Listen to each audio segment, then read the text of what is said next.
We're continuing our mock draft coverage. I'm Sierra Goodwill here with Evan Lazar. Let's jump into round two. You had the Patriots trading out of that first round to give them 2 picks in day 2 because, like you said, it's the sweet spot of the 2020 NFL draft. So why do you have them making that decision, and what needs do you think they'll address in the second round?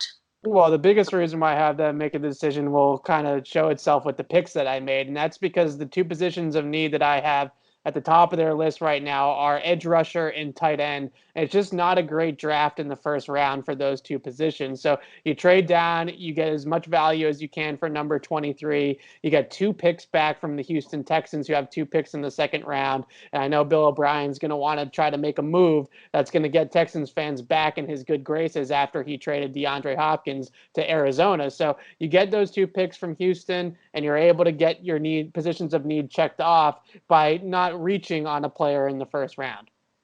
And I mean, we've been harping on it since the chapter ended on the 2019 season. The Patriots need a tight end. That's a position that they cannot ignore in this draft. And you have them going with a tight end out of Dayton. Tell me about him.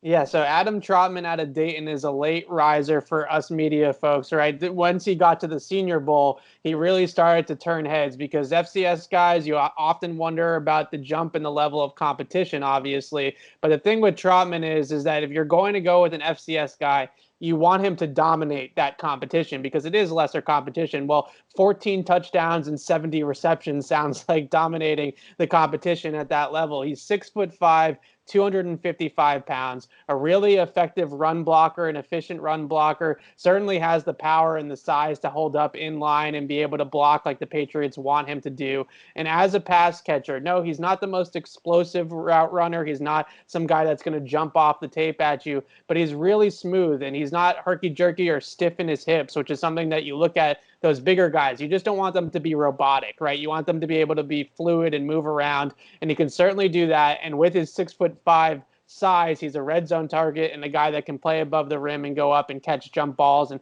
box out and do that kind of stuff too. So he's just an all-around tight end. He checks all those boxes for the Patriots, who do put a pretty heavy emphasis on blocking, certainly, and also having certain size measurables as well. They're not going to draft a tight end in the second round that's 6'2", 240 pounds. That's going to be somebody else's tight end to take in that position. The Patriots are going to want a bigger guy that can put his hand in the ground and hold up in the trenches.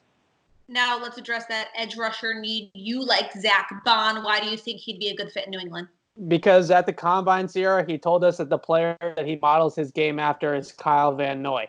And the Patriots just lost Kyle Van Noy in free agency, as everybody knows. So why not put a replica of Kyle Van Noy in that spot for the next 4 years? Bond's the type of guy, just like Van Noy, that can play on the line of scrimmage. He can play off the line of scrimmage. He's extremely versatile, but he's a really, really good pass rusher. That's where I think he's going to get most of his hay in the NFL, is rushing the passer. Great hand usage because of his kind of linebacker background and his size. He's got the ability to rush from different alignments. You can stand him up over the center or over the guard, or you can put him on the outside and have him rush on the tackle. And he's just a little bit too quick and fast for those bigger offensive linemen to handle. So I think that he's the type of guy that fits extremely well in Bill Belichick's scheme as sort of a do-it-all linebacker, which if you look at Van Noy and you look at Jamie Collins, they just lost a ton of versatility with those 2 guys and a ton of athleticism. So Bond really checks those boxes for them.